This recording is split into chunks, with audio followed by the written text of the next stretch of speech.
बर' फरायसा आफादनि बानजायनायाव जि सुबुं सांग्रांथि रेलि दिनैनिफ्राय चिरां जिल्लायाव बेयो जागायदों। चिरां जिल्ला एबसुनि मददजों आरो रौमारि काजलगाव आनसलिकनिफ्राय जागायनानै दहाय फुंनिफ्राय बासुगाव आनसलिक, सिडली चिरां, कासिकत्रा आनसलिक बेखौ हाबबोनानै दायो जोङो तेन्दुवार दख'रानि खुंग्रिं ओनसोलाव भुटान हाजो खाथिनि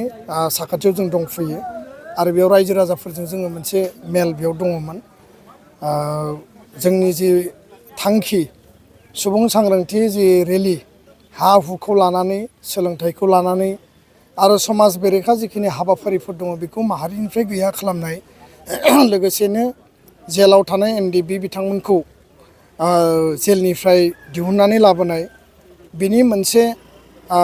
सांग्रांथि लाबोनायजों लोगोसे रायजो राजानि आरो एबसुनि जि आवाज बे आवाजखौ सरकारनिसिम सहैनायनि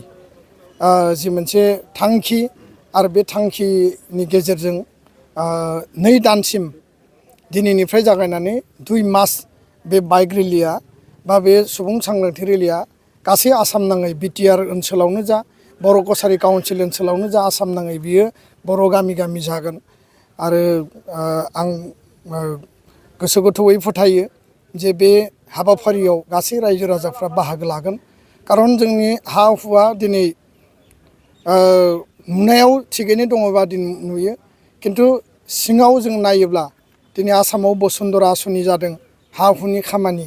दा बे बसुन्धरा आसनिनि गेजेरजों जोंनि रायजो राजाफ्रा बेसेबां लाब जादों। ट्राइबेल बेलेन्स ब्लकआ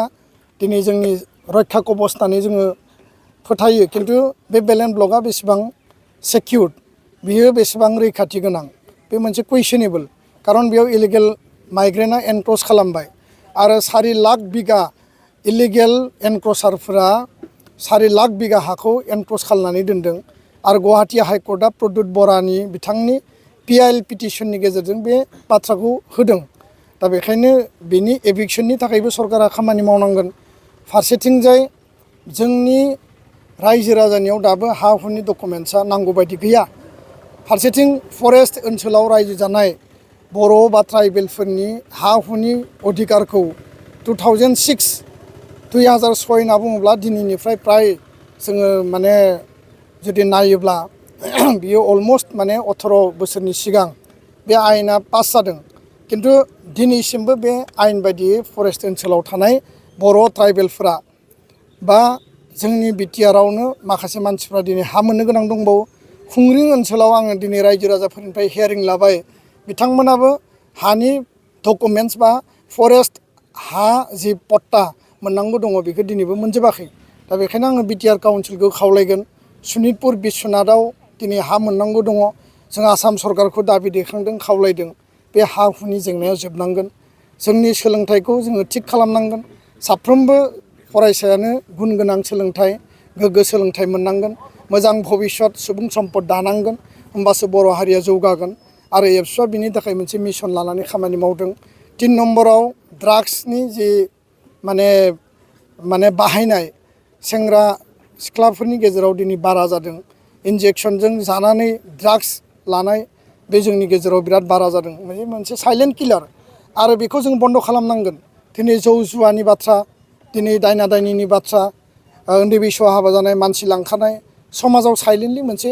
सोलिगासिनो दङ आरो बेखौ दालाल श्रेणिफोरा दिनै खालामगासिनो दङ। बे गासैबो बिथिंखौ नोजोर होनांगौनि थाखाय रायजो राजायाबो बिबान दङ,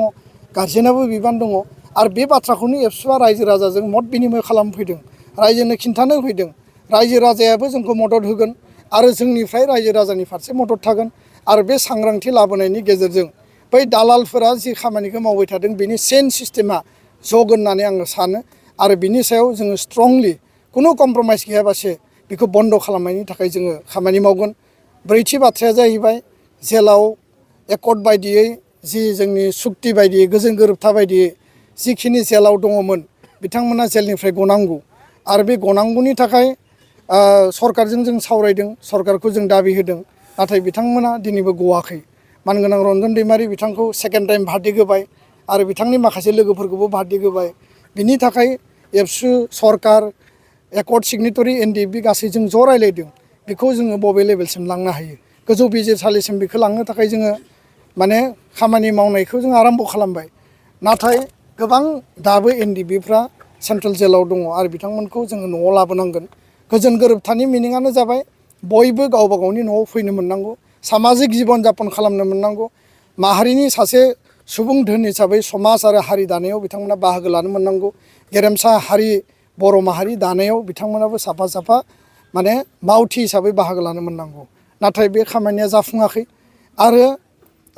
बेखायनो जोङो सरकारखौ दिनै बे रेलिनि गेजेरजों जोङो दाबि खालामदों आवाज हरदों आरो बे केम्पेइननि गेजेरजों सरकारनि खोमायाव निस्सय सहैगोन आरो जेब्लानो जोङो ट्राइपार्टाइट डिसकासन जोङो अफिसियेलि खालामदों बिथांमोननि बाथ्राखौ रिहेबिलिटेसननि बाथ्रा मार्टियार फेमिलिया फैसा मोननांगौ जोंनि केसफ्रा उइथड्र जानांगौ बर' लाइमोनफोरनो स्पेसियेल रिक्रुटमेन्ट ड्राइभ खालामनांगौ बे बाथ्राफोरखौ जोङो बुंबोदों आरो सरकारा समाव बिथांमोना बुंदों जोंखौ बे गासिबो खामानिया जागोन मावफुंगोन जोङो नेदों जुदि सरकारा मावफुङा आन्दलन जागोन सरकारा जुदि मावफुंना होयो बे दफाफोरखौ मोननायनि गेजेरजों बे दफाफोरा मावफुंजायोबा सिमा बारायोब्ला कार्बि आंलंनि एसटि हिला जायोब्ला आरो बाखि जिखिनि दङ स्कुल प्रभिन्सियेलाइजेसन जिखिनि दङ बे गासिबो जायोब्ला बर' हारिया वान स्टेप जौगागोन बेजों जोङो आरोबाव आवगायलांनानै मोनसे समाव जोंनि जि आबुं थांखि बे आबुं थांखिखौ जों मोनहैगोन दा बेखायनो बे अभियाना बर' हारियाव प्रयजन दङ सोरबाया बुंनो हानाय सुक्ति जाबाय सान्ति जाबाय बेखायनो मानो बेबायदि अभियान नांगौ बेबायदि खुनु बाथ्रा गैया खारन मोनसे माहारिखौ मोनसे गाइडेन्सनि प्रयजन जायो सांग्रांथिनि प्रयजन जायो आरो बिनि गेजेरजोंसो माहारि मोनसेया गोजौआव थाङो जायफोरा जौगानाय हारि बे हारिफोराबो माबा नङा माबा मोनसे मावबाय थादों आरो मावनायखायसो जौगादों आरो जुदि रावबो खामानि मावाबा बे हारिफ्रा बोरै जौगागौमोन रांखान्थियाव बोरै मजबुत जागोन सोलोंथायाव बोरै मजबुत जागोन निस्सय बिसोरनि हारियावबो एबसु बायदि माबा नङा माबा मोनसे आफादा माबा नङा माबा मोनसे एजेन्सिया खामानि मावदों बेखायनो एबसुआ बर' हारिखौ 55 बोसोर बेंबोबाय नायबोबाय जोथोन लाबोबाय बर' आइ आफायाबो एबसु बायदि आफादखौ माहारिनि आफाद हिसाबै फरायसा आफाद हिसाबै जोंखौ खांबोबाय बाबोबाय जोथोन लाबोबाय जाहोबाय लोंहोबाय मेल मिटिं खुंना होबाय थालिर गस्लानिफ्राय थालिर दंफां थालिर बिलाइनि माने सायनासालि लुनानै एबसुनि मिटिं खुंनायनिफ्राय दिनै मोनसे माने खोब गाब गोनां माने ओंथि गोनां मेहेर गोनां मेल मिटिं खुंनायसिम एबसुनि दिनै अबस्थाया जाफैबाय दा बेफोर गासिबो रायजो राजानि अननायाव रायजो राजानि नाजानायाव रायजो राजानि जोथोन लानाय एबसुआ रायजोखौ जेब्लाबो बेंबोदों रायजो राजाया एबसुखौ खांबोदों बाबोदों आरो बे रिलेसनखौ जों जेब्लाबो मेनटेन खालामनांगोन दा बेखायनो सोरबाया जिखि बुङा मानो माने लामाजों मैदेरा थाबायोबा सैमाफोरा सोङो आरो बेखौ लानानै जोंहा जेबो बाजायनाय गैया माहारिनि मोजां उद्देश्यनि थाखाय एबसुआ रावनिबो बुंनायखौ लानानै जोंहा माने खोमा सानांगौ खर' सानांगौ गैया जोंनि हाबाफारियाव जों आवगायलांगोन आरो बे बाथ्राखौनो आं स्पस्त बुंबाय गोलाव सम सोमावसारनायनि उनावहाय बर' हारिनि जिथुनाखि हा हुनि मोन्थाय बेफोरनि रैखाथिनि थाखाय थांनाय 2020 मायथाइनि 27 जानुवारि खालि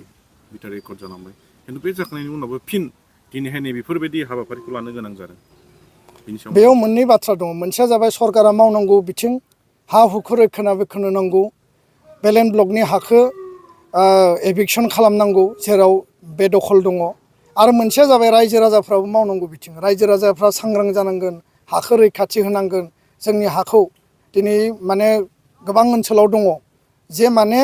बर'फोरनो हा फानानै दिनै माखासे हारिफ्रा माने केम्पेइन खालामो जोंहाथ' गाज्रि मोननाय गैया खिन्थु बर'आ बिसोरनि मासुर मावदों दा बे बिथांमोननि हारियाव बेबायदि मोनसे माखासे माने बाथ्राफोरा दिनै बेरखांदों दा बेखायनो आङो बुंनो सानो जे गोरोबथाया मोनसे बृहत्तर जातीय सार्थआव जायो आरो माखासे जिखिनि जेंना जेंसि दङ बेखौ जोङो मावनानै लानांगोन हाखौ बेंखननांगौआ रैखाथि होनांगौआ जोंनि बिबान बे गोरोबथा जाबाबो गोरोबथा जायाबाबो गोरोबथानि सिगां गोरोबथानि उन बेजों बाथ्रा गैया हानि बेनि रैखानाय होनांगौआ जोंनि बिबान सरकारनि बिबान आरो बिनि सायाव जोंहा जेब्लाबो सांग्रांथि थानांगोन बेलेन ब्लकआ मा बेयाव मा रुल्स दङ बिनि माने गाइडलाइना मा बेफोरनि सायाव जोंहा मिथिनांगोन जोंनि मण्डलफोरा जोंनि काननगयफोरा जोंनि एसडिसिफोरा गुबुनारि आरो बेखायनो जोंनि हा हुखौ बिथांमोना मोजाङै बेबस्था लाया गोबां इलिगेल ट्रेन्सफार जायो गोबां इलिगेल बेयाव माखासे मेनिपुलेसन खालामनानै नामफोरखौ दानस्लाय खालामनानै जोंनि हाफोरनि अधिकारखौ गुबुननो होनायबो गोबां एगजामपोल दङ दा बेखायनो बे बाथ्राखौ आं स्पष्ट बुंबाय सोरखारा जुदि जेबो एक्सन लायाबा मा थांखि लागोन ना बेयाव डुवेल रेसपन्सिबिलिटि दङ सरकारा सरकारनि खामानिखौ मावगोन जोङो जोंनि खामानिखौ मावगोन सरकारजों सावरायगोन सरकारजों जेला प्रयजन जायो डिबेट खालामगोन प्रयजन जायोबा सरकारनि जि माने नेग्लिजेन्सि बिनि सायाव आन्दलन जागोन गणतान्त्रिक देशआव गणतान्त्रिक आन्दलन जागोन गणतान्त्रिक आवाज सहैगोन बेखौ लानानै जोंनि हाबाफारिया कन्टिनिउ जागोन गोजोन्थों